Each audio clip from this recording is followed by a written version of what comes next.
Welcome to Waiver Wire, Week 8, Casey. 10. Week 10. Week 10. Yeah.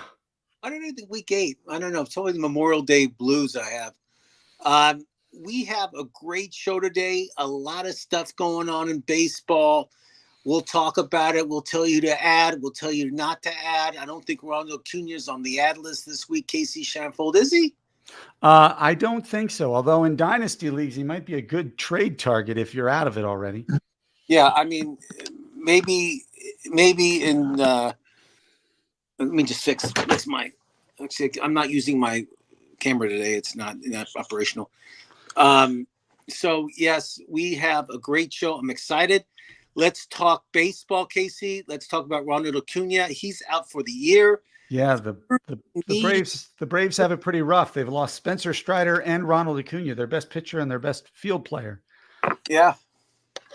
So yes, they're in deep trouble. But they did get Riley back, their third baseman, which is good news. Yeah.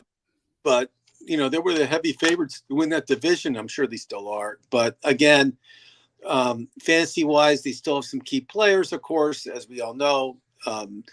You know, they have Acuna's gone, but they still have a pretty good team, correct? Yeah, they still have a good team. I mean, Chris Sale is pitching like one of the best pitchers in the league again. You know, and you have that lineup was so deep, they can absorb it. But to lose both of them, if the Phillies can't figure out a way to win the division this year, I don't know if they ever will. Yeah, I you know, let's talk waiver wire. Casey, any other big news in Major League Baseball that you want to talk about? Not really. That's kind of the one that's dominating the headlines. You know, the races are kind of up in the air right now. The Phillies have a great record. The Yankees and Orioles are battling at the top. That's fun to watch. You know, you got the mess that's the AL. Well, I shouldn't say the mess. The AL Central has like 1 week, every week, it seems like a different team is being dominant. Minnesota wins 12 or 13 in a row, then loses 8 in a row or 9 in a row. It's crazy. You know, the Cardinals are they at the bottom of the NL Central? I think they might be. If not, they're pretty darn close to the bottom. It's either it's the Reds swept the Dodgers over the weekend, which is big news for Cincinnati. Yeah. You know, the Dodgers are the favorites to win the National League pennant. I mean, they're the team. Especially with the Braves getting hurt as much as they are. Yeah, I mean, the Dodgers are stacked, and you know, all they do is win, but they haven't been winning lately. But maybe the Mets, they play them today in a doubleheader. Maybe the Mets will so exactly what they need. Maybe that's the plan. They play the Mets and they'll win 2 games today. We'll see what happens.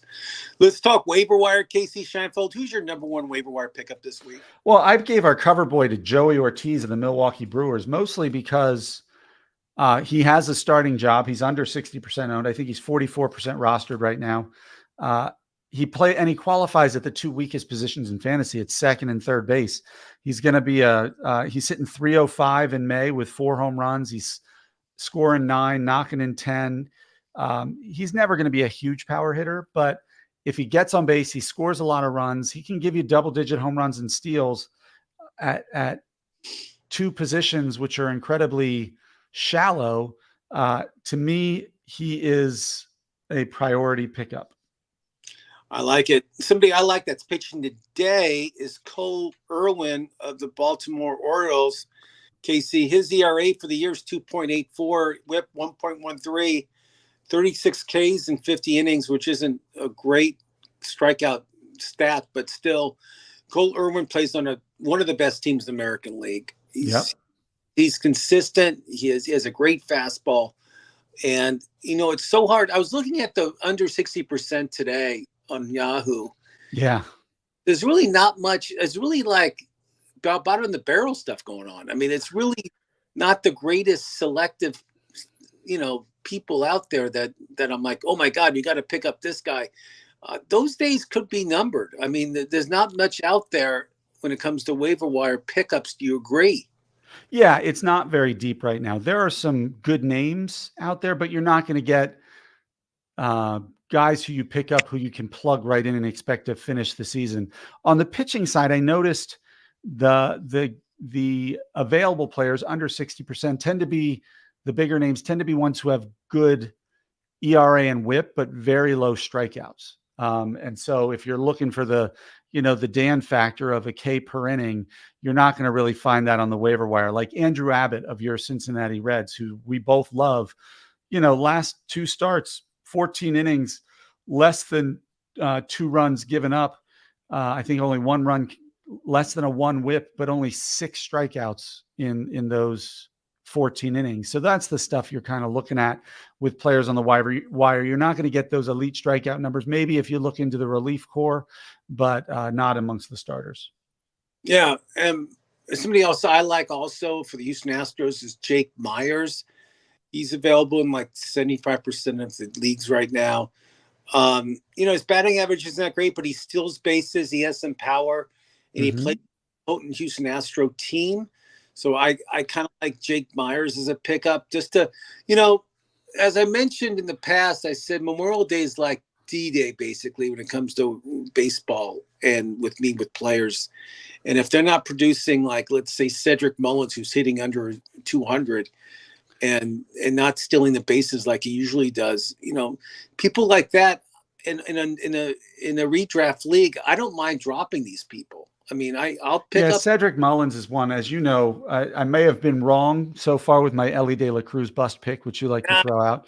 I also put Cedric Mullins in that category, and I don't think he's rosterable right now. I mean, in deeper leagues, he's probably rosterable. In dynasty leagues, I wouldn't give up on him just yet. But this is his 3rd year in a row where he's just been a disappointment. And it's a question of how long Baltimore is willing to stick with him. I agree with all that young talent they have on their roster. And with all the young players, I mean, he's somebody I can see being dealt or let go by All-Star break. I mean, he's somebody for sure I see. Yeah. I don't think they'll let him go, but I think they'll trade him. They'll try to trade him. It's a question of what you can get for him. Yeah, I know. Who else do you have on your waiver wire list? Well, I'm still shocked that Mackenzie Gore in Washington is only 51% owned. He's been pretty consistent all year, 3.04 ERA. 1.29 WHIP. The WHIP's not great, but over the last few weeks, it's come down considerably. 62 Ks in 53 innings. He seems to be doing pretty consistent. And Taj Bradley in Tampa Bay, the pitcher, he was a top prospect a couple years ago. The shine's come off since I think he missed all of last year with either shoulder or elbow. But since he's been back, over a strikeout per inning, less than a 1 WHIP. 2 out of his 3 starts have been quality starts. The guy's a good pitcher, so he's someone I would be looking at on the pitching side. On the hitting side, I really like Luke Raley in Seattle. This guy is a first baseman, outfielder, power hitter. He's a platoon player, but he mashes righties. So he's the strong side of the platoon, which matters because obviously there's more right-handed pitchers you're going to face. So he's going to get more at bats than whoever's on the other side of that platoon. He's 20 of his last 63 in May with 4 home runs. So 12 runs scored, a couple steals. He's doing well. And so that's somebody else I would look at. I like him too. What's your take on the St. Louis Cardinals phenom, 25 years old, Alec Burleson? Phenom. I like that term there. He's hitting in the minors last year. He 20 home runs, 3.31 ERA. I mean, at batting average. I mean, he's somebody 20 home runs, 87 RBIs. Yeah. He's on a 10-game hitting streak, multiple hits in 7 of those. I mean, this guy, he's available. I would add him because he's got the power upside. Yeah. He's got the playing time right now. He's first baseman, outfielder. Again, 2 positions where a lot of the bigger names are struggling. He's going to strike out a lot. He doesn't have a great contact rate because he sells out for power sometimes. Right now, he's not striking out a lot, but historically he does. So I'm not sure how long he's going to keep this up, but it's somebody I had on my list. Absolutely. Where do you see Paul Goldschmidt going? He's not going to be a Cardinal. He's not going to be a Cardinal long term.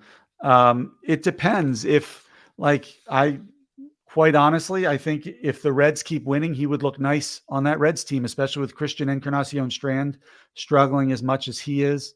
He's not even, What'd you say? I'm sorry. he's not even playing. He's been Right. hurt. Yeah. You got, Seattle has Ty France, but they could probably use a pretty disciplined hitter like Goldschmidt in their lineup. And they're surprisingly near the top of the West, if not the top team in the West of the AL. So he's going to go to a contender where they need a veteran bat who can kind of give them good at bats during the stretch run and help the younger players stay kind of composed. That would be my pick. I like it. Heck, the Orioles. I mean, Ryan Mountcastle's decent, but you're telling me they wouldn't take a shot with Goldschmidt? I don't know. I don't know if he's past his prime. I don't know what's going on with him this year. He's not hitting like he usually does. I'm curious to see who picks him up because he has a huge contract. That's the whole thing. I know that's the issue, but I don't know how many years he has left on it. That's the question. Older. I mean, again, he's not hitting like he was last year. I'm taken back, but I think it changes scenery with him can help a lot. I think he'll do well wherever if he goes somewhere that, especially at a small ballpark like Cincinnati, you're 100% right.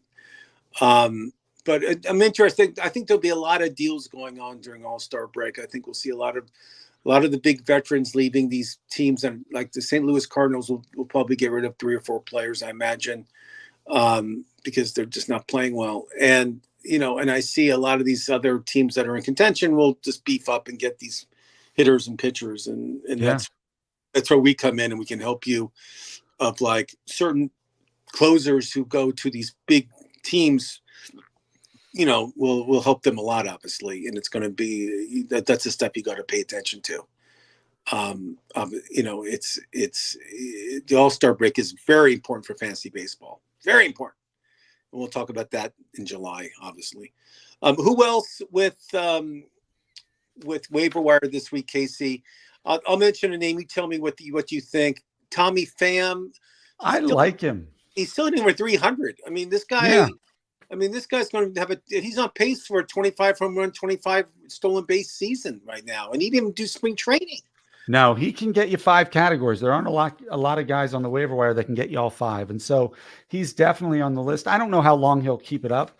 Obviously, he's on the White Sox. So there's always the risk that if he's playing really well, he gets traded to a contender to be their 4th outfielder for the stretch run, or to be a pinch hitter for them. That's what you run into with those players, but it's hard not to pick him up right now. And the same thing can be said for Mason Wynn, the shortstop in St. Louis. This guy was a prospect, a good batting average guy, and he gives you speed.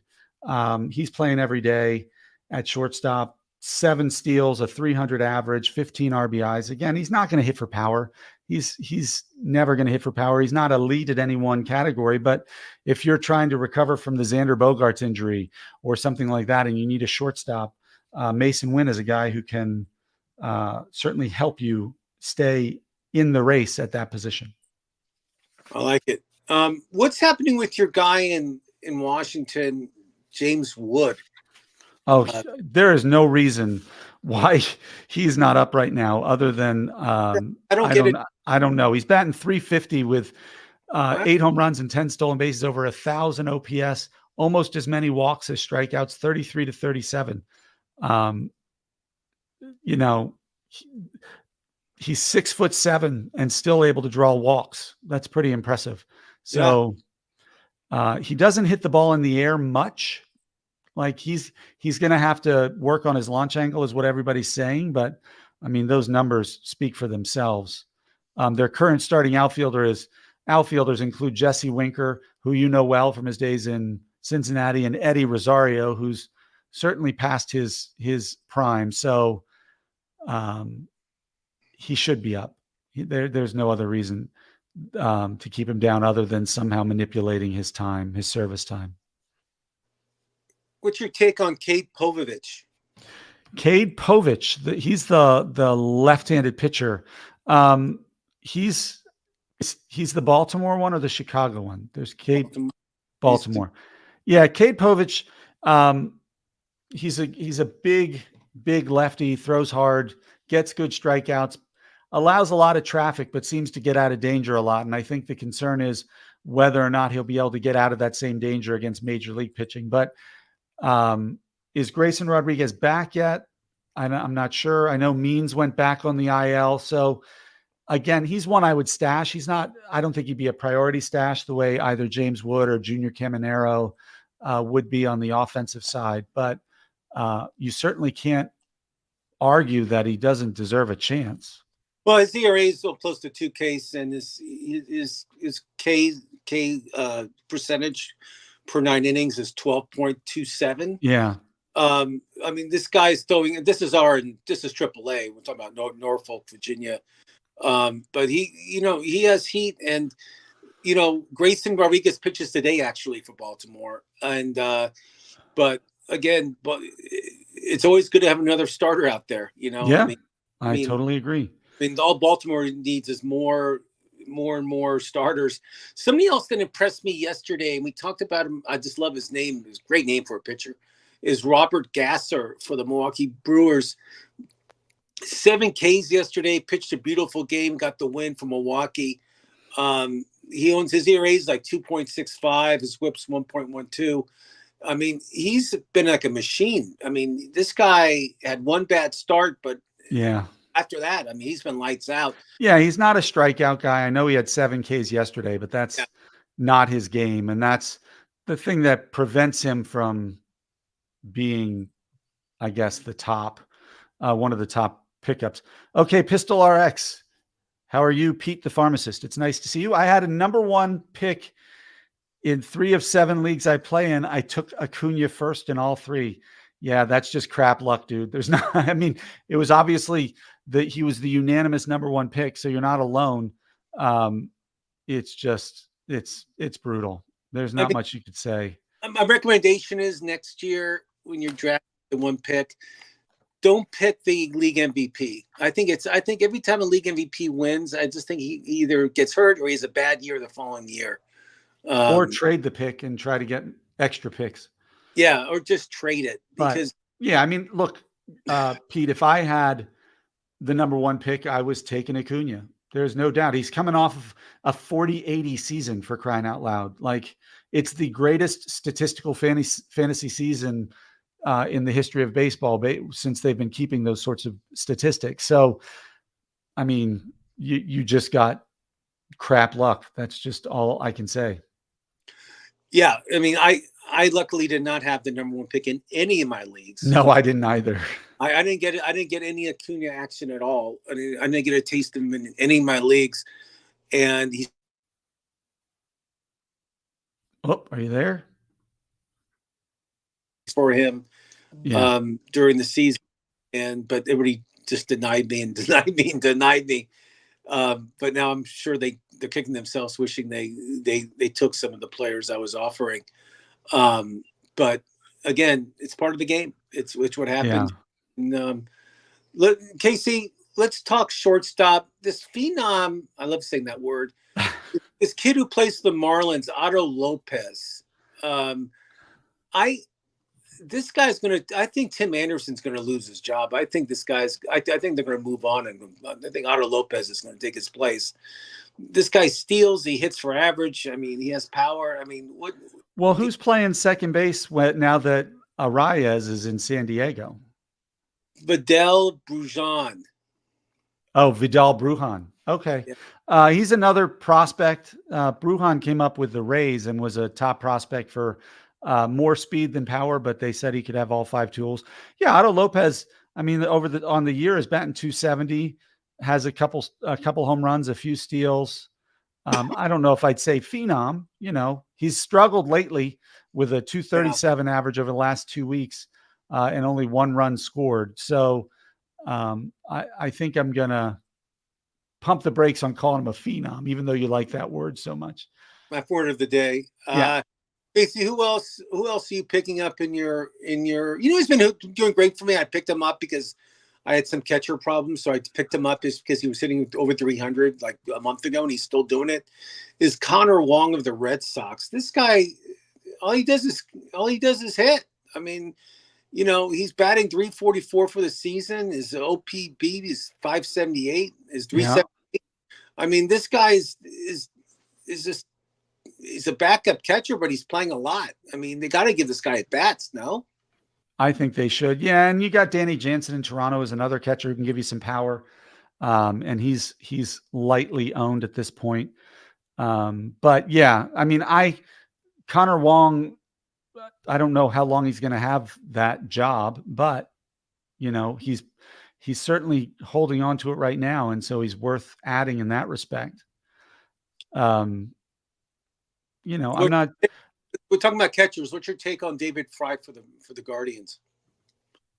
Uh, well, I assume Bo Naylor is the primary catcher there, correct? But yeah, they switch off. Naylor will play DH Yeah. sometime. I mean, Uh, the thing about David Fry is this: he's hitting 360, 6 home runs, 19 RBIs, 22 runs scored. He's on a 4-game hitting streak, and he's he plays. He has a catcher. He's available at catcher. I mean, yeah, but he's 75% owned, which makes him a little less. Oh, he's in South. I thought he was less. Oops. No, I mean Patrick Bailey in San Francisco is hitting 409 over the past couple of weeks. He was a highly touted catcher coming up through the system. Maybe he's figured it out now that he's healthy.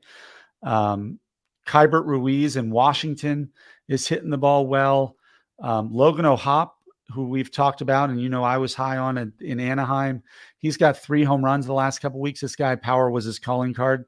He's hitting pretty well. So, catchers are putting up decent numbers right now. So maybe you can stream them. Maybe. Now, Edwin Diaz, who I did not really invest in at all. I players coming off big injuries like that, I don't buy into it. But he's taking a mental health break, Casey, and you being a licensed doctor know what a mental health break is. I'm sure you subscribed it for me many times. And from you. I just wanted a mental health break from you. Kidding. But he's taking a mental health break from the closer job for the Mets. They're bringing in Adam Ottavino. What's your take on him? I like Reed Garrett too. Yeah, Reed Garrett's numbers are pretty eye-catching, his strikeouts. But Ottavino is a veteran. He's been around. He closed with the Rockies, I think, before he went to the Yankees. Then he went to the Red Sox, and now he's with the Mets. He's staying in that northeast corner. Veteran guy, predominantly a slider guy at this point in his career. I don't know how successful he can be, but I can't imagine the pressure a closer is under, particularly in a city like New York. Unless it's going well, I can imagine it can be pretty crushing, the pressure. But, Diaz, we all know what he's capable of, but he had that big injury last year that kept him out the whole year. I guess he suffered it in the World Baseball Classic, if I'm remembering correctly. Well, I remember it's like he went down and he was like the first game. And yeah.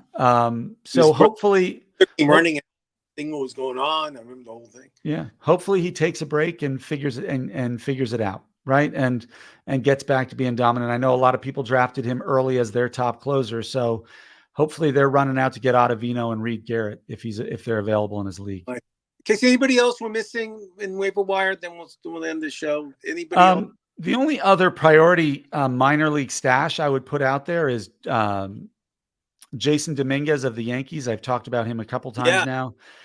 He's in his minor league rehab, as many walks as strikeouts. We know what he's capable of. When he was up there, he was up for about a week and homered 4 times last year when he was up before he got hurt. He'll be a defensive upgrade for them. It allows them to move Judge out of center field and give him breaks. They'll figure out a way to rotate even with Alex Verdugo, Soto, Judge, and Stanton up there.